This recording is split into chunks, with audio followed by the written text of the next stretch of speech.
C'est parti. Donc, cette routine, c'est la routine du haka pour ramener l'énergie dans le corps. Et là, on en a un petit peu besoin parce que le soleil n'est pas trop présent. Donc, énergie du printemps. Pour cette routine-là, ce qui est intéressant à visualiser, c'est comme les Néo-Zélandais quand ils sont devant leurs adversaires sur le terrain, avant le match de rugby. Et le rugbyman, il a besoin d'être enraciné dans le sol, hein, d'être solide comme un roc dans le sol. Et ça, c'est important à nous de garder aussi cette idée-là, d'être vraiment enraciné dans le sol. On ne bouge pas, même s'il y a du vent, même s'il y a de la tempête. Donc, il y a ça. Et puis, l'autre chose, c'est vraiment développer cette force du guerrier, cette force, cette volonté, cette persévérance. C'est ça qu'on va aller chercher aussi. Donc, les pieds vont être écartés. Les mouvements, ça va être les 6 mouvements de la colonne vertébrale, avec un petit bonus pour la fin. Pour être des vrais Maoris. Ok, donc on est bien campé dans les pieds. On a les pieds bien étalés dans le sol. Et on est rebondissant sur nos genoux pour être souple. Et on va commencer par le bûcheron. Donc le bûcheron, il attrape sa hache. On crochette bien les mains. La bûche, elle est entre les jambes. Et on va venir fendre la bûche à chaque passage, une nouvelle bûche. On fait le bois pour l'hiver. C'est parti, on enchaîne. Donc 1, j'inspire. J'ouvre la cage thoracique. 2, j'expire. Je lâche vers l'avant. Je laisse tomber la tête, je laisse tomber les bras, je laisse tomber les épaules. Je vide vraiment tout l'air. C'est d'un seul coup. Et j'inspire, je monte, je creuse le dos.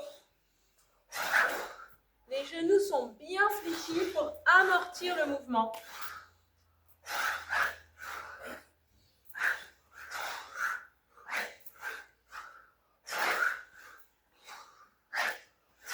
Encore 3.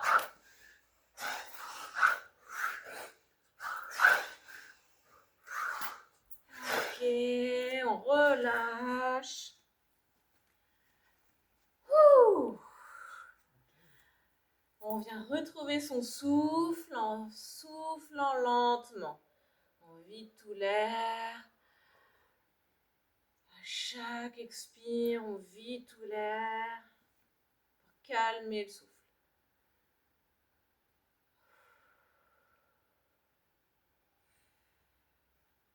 Sentez l'énergie qui circule dans le corps, la chaleur qui se diffuse jusqu'au bout des doigts. On vient réveiller, tonifier. Ok, le deuxième mouvement, ça va être ici la demi-torsion vertébrale. Là encore, les pieds sont assez écartés pour être stables et on a les genoux qui sont rebondissants, qui sont un peu fléchis, qui ne sont pas verrouillés. Ok. Et donc, dans le mouvement du haut du corps, première étape, le bas du corps, il est fixe jusqu'à la taille. Donc, ici, je vais serrer les fesses, je vais gainer au niveau du bassin et des hanches. Ça ne bouge pas, ça reste fixe en face. Et c'est le haut du corps qui va pivoter, une main qui vient sur la poitrine et l'autre qui s'ouvre vers l'arrière et le regard va aller chercher le bras qui part en arrière. Et donc ça va se faire avec le souffle. On peut utiliser la respiration Kapalabhati. J'expire quand je pars en arrière, j'inspire quand je reviens et je vais le faire hyper rapide.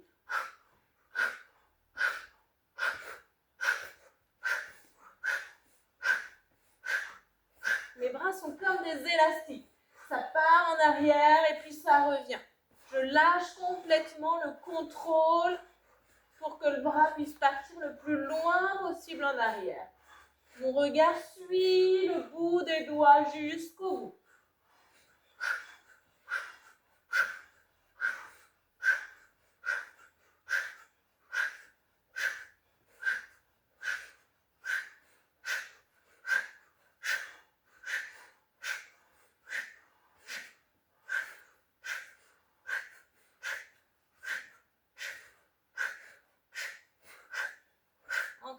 de chaque côté. Et vous ralentissez le mouvement tout doucement. Vous ralentissez, vous laissez revenir dans l'axe. Ok, là encore, on prend un temps pour s'enraciner, pour s'ancrer dans le sol, pour observer les sensations, savourer l'énergie qui rentre dans le corps, là, qui circule, la chaleur qui augmente progressivement, on se découvre.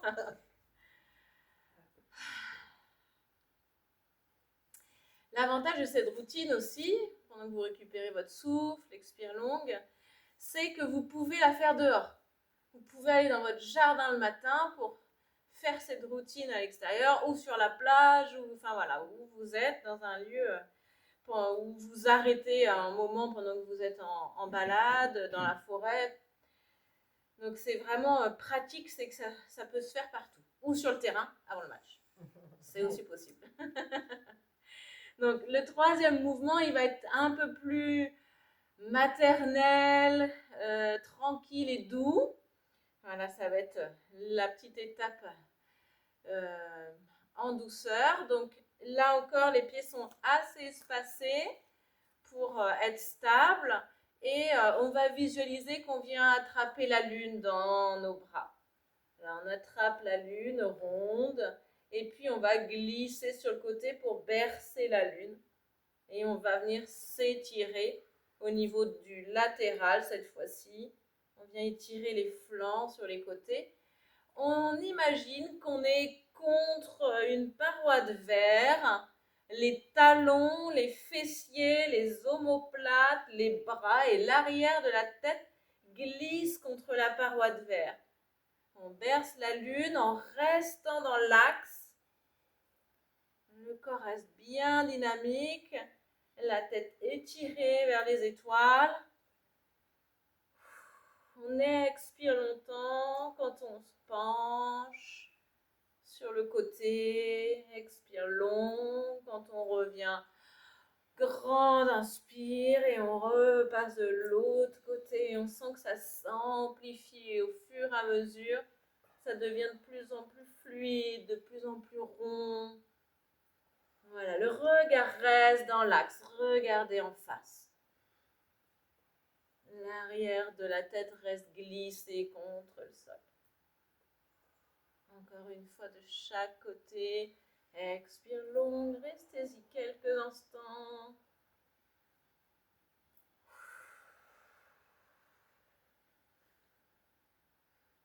Ok. Le dernier pour la fin, on garde le meilleur. Quand on fait le haka, il y a quelque chose quand même de traditionnel.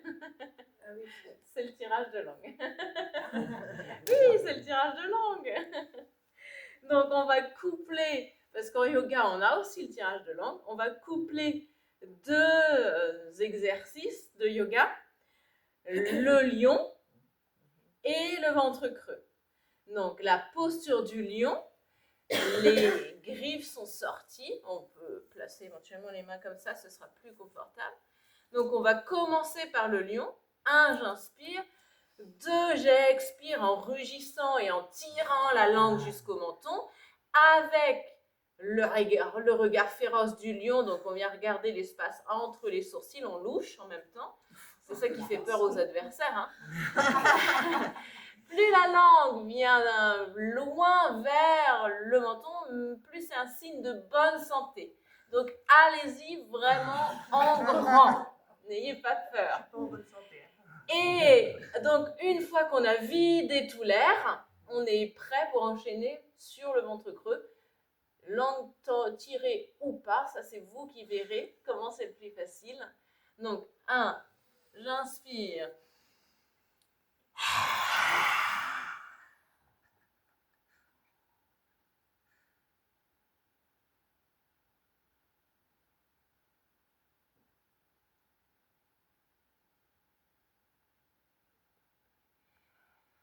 Je relâche avant d'inspirer. Donc, une fois que j'ai les poumons vides, je fais le ventre creux en restant poumon vide le plus longtemps possible. Puis j'inspire. Et ça, on va le faire 3-4 fois pour ramener vraiment cette énergie. En yoga, on dit que au niveau de la ceinture abdominale, des abdominaux, c'est l'énergie de feu, l'énergie de volonté, de force qu'on vient travailler. Donc voilà, le lion et le ventre creux vont bien ensemble.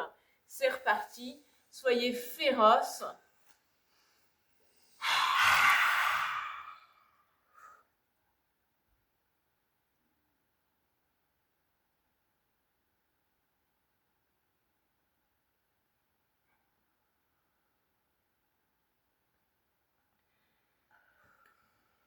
À votre rythme, quand c'est le moment pour vous, vous enchaînez.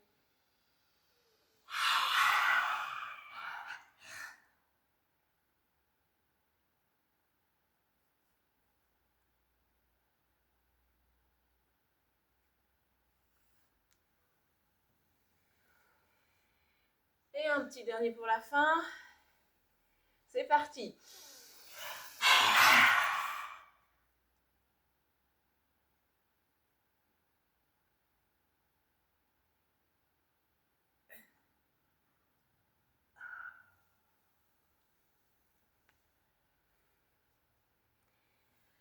Ok, on relâche.